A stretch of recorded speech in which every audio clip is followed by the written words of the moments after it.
How's it going, everyone? In this video, I'm gonna show you how I turned a $30,000 investment into over $100,000 in sales. And yes, I was very profitable, well over 30%. And stay tuned till the end because I'm gonna actually break down the exact strategy that I've been using to do this, okay? So I know there's a lot of people out there that show bullshit results and there's a lot of fake gurus. So I wanna actually just show you my computer and show you these numbers. So let me see if I can flick the camera. I'm just gonna spin it around here for you. Hopefully that's not showing up backwards. But what you can see here is that, you know, on just these campaigns alone, October 1st, 2019 to December 17, 2019. And yes, that is now because there is a Christmas tree and a beautiful puppy in my house right now, okay? So you can see right here, we turned $33,000 in sales into $103,681.89. And let's be honest, you and I both know that Facebook underreports like a mofo, okay? So this has actually been way more than this, all right? So if we actually go over to our store, you can see that October 1st to December 17th, that we've had $206,820.73. Pretty cool, right? Well, listen, this is possible and now is the best time to do dropshipping. There has never been a better time, mainly because it's so easy to get started. Now, is it more competitive? Absolutely. But what I want to do is I want to share my top tips to make sure that you can crush it in 2020, okay? So let's go ahead and get started. All right, guys, so now that you know my numbers, you know I'm not just bullshitting you like a lot of these YouTubers, right? What I want to just talk about are my top tips to help you crush dropshipping in 2020. Now is the best time to get started. Yesterday was better, but yesterday is gone, right? Use these tips and I guarantee you will at least like make money doing dropshipping. You see, because I've done it the hard way, I've probably burned over $100,000 into the hole before I actually really figured things out, right? Because I listened to a lot of people that didn't know what they were doing, but still felt like it made sense to charge me for their advice and their recommendations and their coaching, right? Which is kind of interesting. You see that a lot in especially on YouTube, right? But specifically in the make money niche and dropshipping, especially in dropshipping. So I'm just going to give you all of my top tips for free without charging you for coaching because that would be pretty ridiculous. I'm just going to help you. And then if you want more help, then we can talk about that later, right? Tip number one is the creative has to come first. The days of just ripping a video, finding something that's trending on in your newsfeed or using a spy tool to actually decide on which products to test, you can still rip the video. Don't get me wrong. And you know, that's up to you if you choose to do that. But I can promise you it's not going to work as well as it did maybe 1 to 2 years ago. What you could do is test with that video, but ultimately you want to create your own creatives. The reason why is because the algorithm will favor new content. That is the first foremost thing. But keep in mind, for if you're ripping someone's video and swiping their ad, I guarantee you there's another 10, 20, 30, 100 people doing the same exact thing. So even if the product is hot, even if the product sells, you're giving up a lot of the opportunity that you can create and a lot of the money you can make with that product because you're just running the same things that everyone else is running. So the best thing to do for yourself is if you want to move fast, grab the video, test fast, and as soon as you see indicators that that product is selling, that it's worth continuing to invest time, energy, and money to, make your own video, do it yourself, rip, you know, whatever free content's available online with Creative Commons license or whatever right terminology is where it's user to pull and use for your own testing and your own content, right? But that is the most important thing because that's actually going to result in tip number two. Tip number two is getting your CPMs down and your cost per clicks down. Why is this so important? Well, it's pretty obvious if you know anything about metrics and dropshipping and how to analyze your data. If you can get cheaper traffic and the page converts at the same rate, let's say 10% of your visitors are always going to buy on average. You know, if you get your cost to get people to your site, you are automatically more profitable with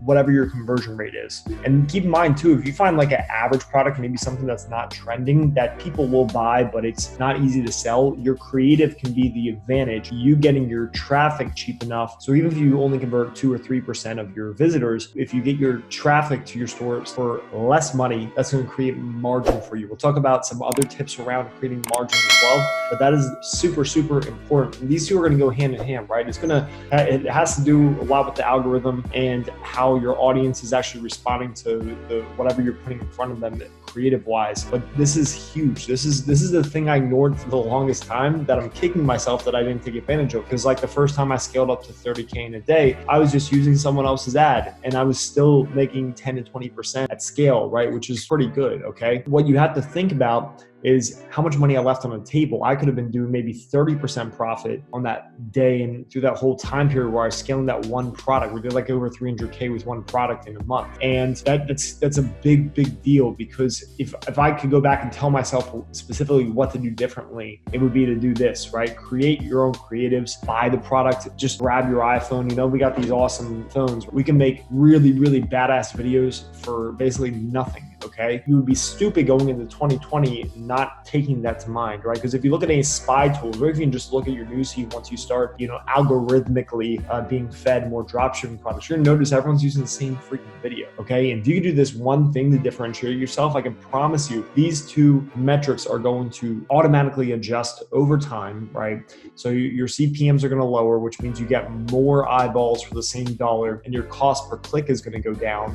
The creative is good, and people actually click through to it, and that means more traffic for the same amount of money and more profit if the product is good or is a hot trending product. Okay, tip number 3: upsell, upsell, upsell, upsell, upsell, upsell, upsell. All right, ad costs are not going down anytime soon, if ever, right? So you can manipulate things to work in your favor by having a strong creative and getting your CPMs, your cost for eyeballs down, and getting your cost per click down, having a higher click, getting good audiences after testing.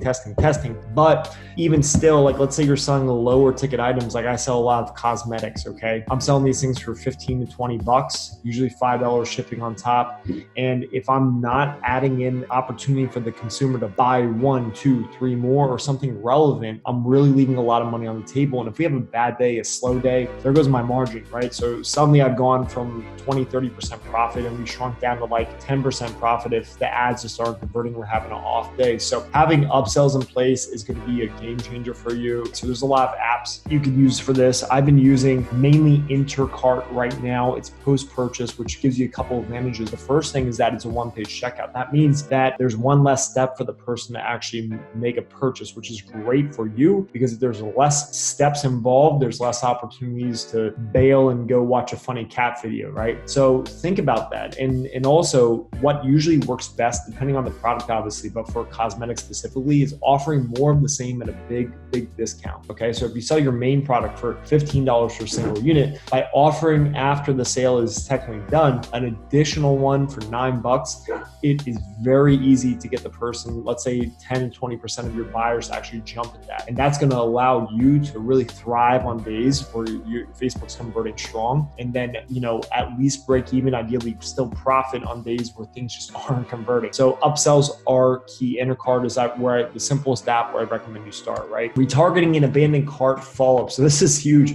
A lot of people don't even think about setting up their retargeting. I like to set it up pretty early, just run it on small budgets, $3 a day. Once you see the product's worth actually pushing, okay? So after you do your initial 2 to 3 day testing, however you choose to test, there's a million ways to do it. You want to make sure that you have your retargeting ads set up, and it could just be the same ad retargeted at your view contents or your abandoned carts or your initial checkouts or all of them, depending how much traffic you're running, right? But make sure that you have your follow-up sequences for abandoned carts in place. Really, really huge. A lot of people are lazy about this. There's so much opportunity left here, okay? Now, full disclosure, I did say I use Intercart. That does give up a lot of capture around SMS and emails for abandoned carts, right? Because they come to that checkout page. I believe it still captures their info if they fill it out at least. But let's say people come to the one-page checkout and they see they have to pay there, and then they suddenly change their mind. You don't get the email, you don't get the phone number, right? So that's a lot of people that you're giving up. Not a ton, but percentage of your people you won't be able to follow up with. So if you choose to go with the standard Shopify checkout, I'll be honest, the benefit is that you will capture more emails and more phone numbers, so you could do your SMS follow-up, which will get you additional money, just like